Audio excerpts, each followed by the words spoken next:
Contabilidade na TV, apoio educacional, Sistema Fenacom, Sescap e Sescom, SCI Sistemas Contábeis, OMIE, o ERP parceiro do contador.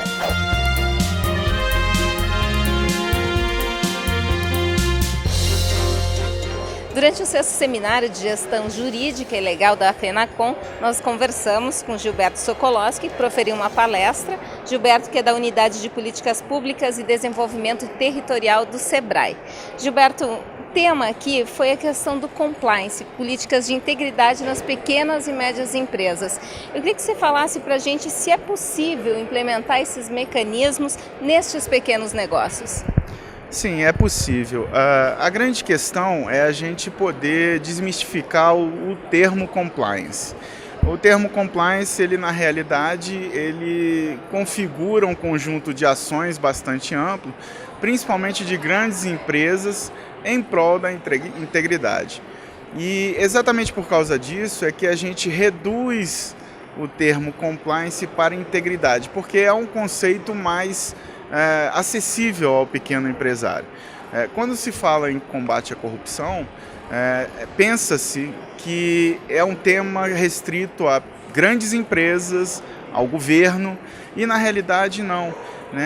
A integridade, e o combate à corrupção, ela começa nos pequenos atos do cidadão, não furar fila, não tentar pagar propina para o guarda quando você é pego na lei seca, não beber e dirigir. Então, como a gente tem no ambiente de negócio 99% das empresas desse país como pequenos negócios, isso às vezes passa ao largo. Então, ao trazer o conceito de integridade, a gente transforma isso num tema mais do dia a dia dele. E o que significa ter integridade no negócio? Significa tratar bem o cliente, seus funcionários, respeitar os contratos, participar de processos licitatórios de maneira correta. É uma série de, diria eu, comportamentos adequados e não sistemas de monitoramento que é típico de grandes empresas. Então, por isso que a gente instituiu o programa Empresa Íntegra, que são dicas que possibilitam ao pequeno empresário de aplicar no dia a dia o conceito de integridade, afastando-o da corrupção.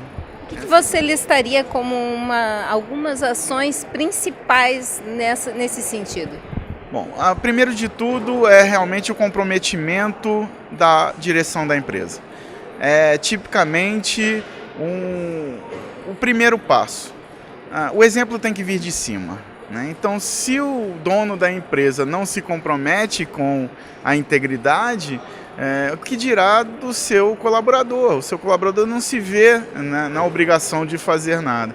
É ter um bom contador, é manter os dados todos corretos dentro da legislação, promover cursos sobre o tema. Às vezes, para o pequeno empresário, essa questão de promover curso é algo, eu vou gastar dinheiro. Não, um bate-papo sobre isso já ajuda.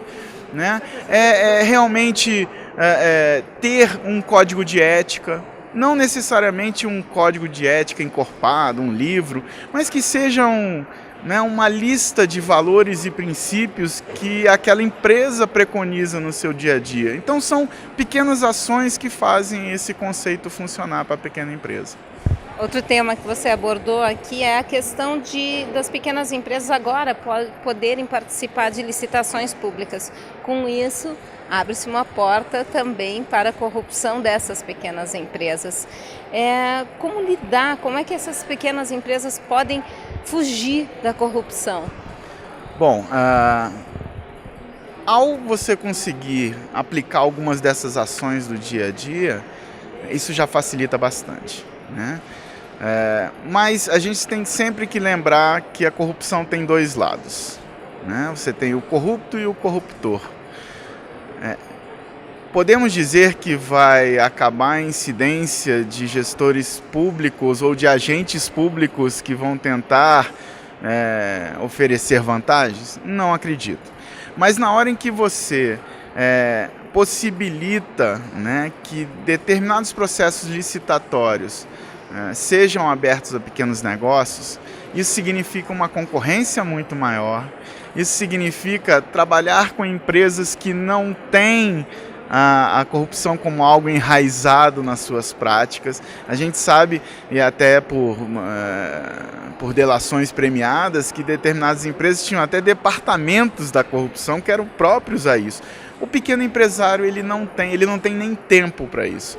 Né? Então, na hora que você pega, por exemplo, num município, uma concorrência para merenda pública e uma compra de até R$80 mil, e isso é exclusivo a pequenos empresários, e você capacita, e aí vale a pena procurar o Sebrae. O Sebrae tem cursos aos empresários como participar de compras públicas, né, como ser íntegro, ética e por aí vai. Então eu acho que o principal é a capacitação.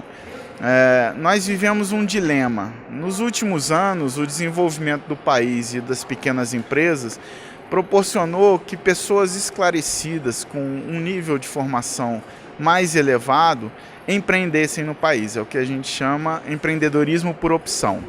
Ao fazer o empreendedorismo por opção, esse empreendedor ele está aberto à capacitação, ele procura. Infelizmente, nos últimos anos, com a deterioração da economia do país, você começa a ter um fluxo maior de empreendedores por necessidade. Pessoas que perderam o emprego, não têm uma capacitação que os permita se manter e aí eles resolvem empreender, muitas vezes na informalidade. E esse público, ele não procura a capacitação. Então o Sebrae tem um compromisso e tem um desafio muito grande, que é reunir esse público, né, para tratar desse assunto, para que realmente isso seja uma onda a varrer esse país e que mude a cultura que nós temos em relação a isso. Eu acho que só assim que nós vamos conseguir realmente, né, disseminar a integridade empresarial. Muito obrigada, doutor Gilberto. Esse é o Contabilidade na TV, direto do 6º Seminário de Gestão Jurídica e Legal da FENACON.